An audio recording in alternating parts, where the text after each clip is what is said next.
Selamat pagi siswa-siswi Ibu kelas 6, Amitofo semua. Kembali lagi pagi ini kita akan belajar pelajaran bahasa Indonesia dari tema 9 dengan materi menelusuri tuturan dan tindakan tokoh serta penceritaan penulis dalam teks fiksi dan mengaitkan peristiwa yang dialami tokoh dalam cerita fiksi dengan pengalaman pribadi.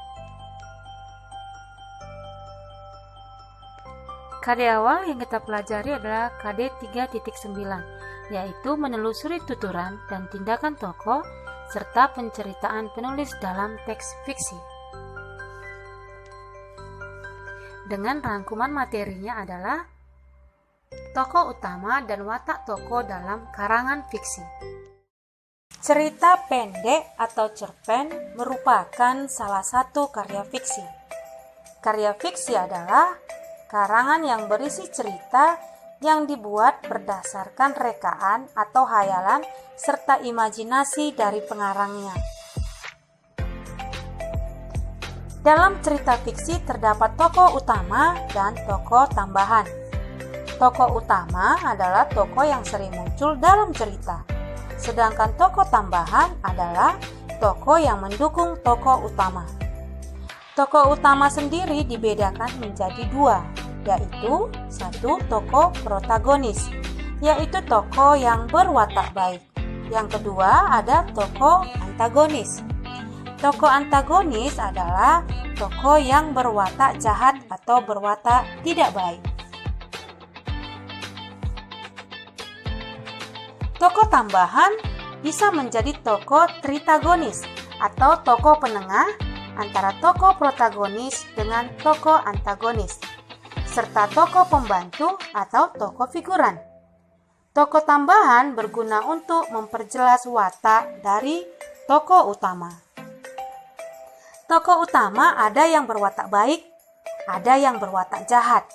Untuk memahami watak masing-masing tokoh, kita tentu harus membaca cerita dengan seksama.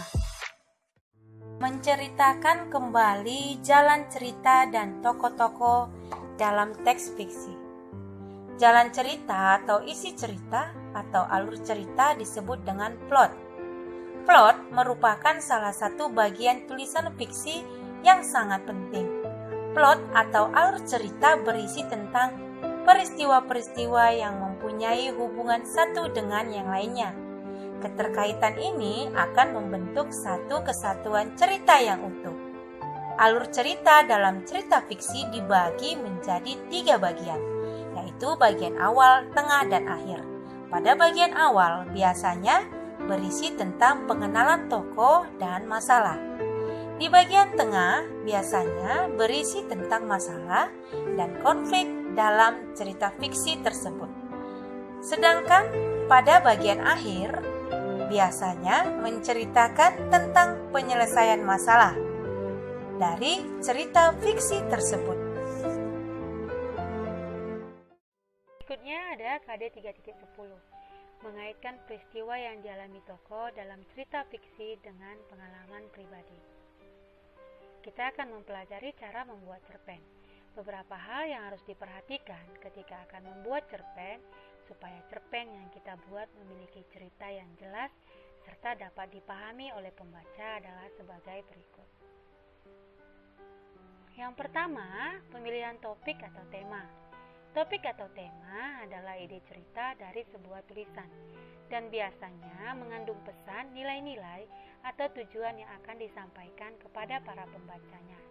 Yang kedua itu ada durasi atau tempo waktu. Cerpen berisi cerita dengan tempo waktu yang pendek. Biasanya cerita sebuah cerpen hanya berkisar tentang satu kejadian yang dialami oleh si tokoh cerita. Isi ceritanya hanya terjadi dalam 1 hari atau beberapa jam saja. Tidak seperti menulis novel yang bisa menuliskan kehidupan dari tokoh ceritanya dari mulai bayi hingga dia tua. Yang ketiga ada penentuan setting. Pada cerita pendek, jumlah kata yang akan kita tulis itu terbatas. Untuk itu, setting atau lokasi kejadian yang kita tentukan harus tepat dan mendukung jalannya sebuah cerita. Yang keempat itu ada pemilihan tokoh. sebuah cerpen cukup memiliki maksimal hanya 4 tokoh saja. Tujuannya adalah untuk menjaga efektivitas dari cerpen tersebut. Dari tokoh-tokoh tersebut, kita harus memilih mana tokoh utama yang akan menjadi fokus cerita yang akan kita buat. Tidak perlu terlalu panjang lebar dalam menjelaskan para tokoh-tokohnya. Cukup singkat saja, karena ini hanyalah sebuah cerita yang durasinya tidak terlalu panjang atau sebuah cerita dengan durasi yang pendek. Yang kelima itu ada penyisipan dialog.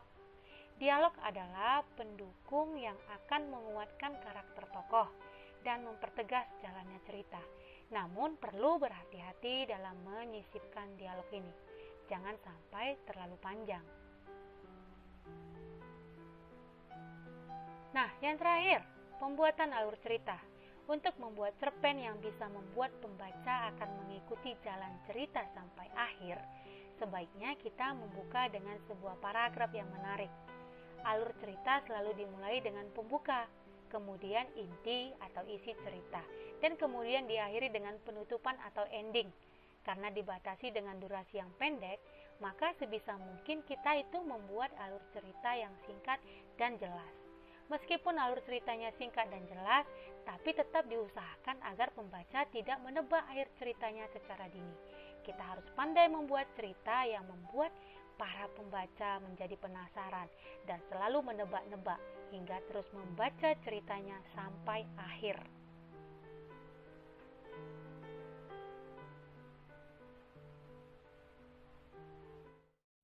Anak-anak, demikianlah penjelasan singkat dari Ibu tentang materi kita di tema 9 ini. Selanjutnya, Ibu mohon kalian bisa mengerjakan 10 latihan soal dengan benar dan tepat. Mohon dibaca baik-baik. Demikianlah pelajaran kita hari ini. Terima kasih. Amitofo.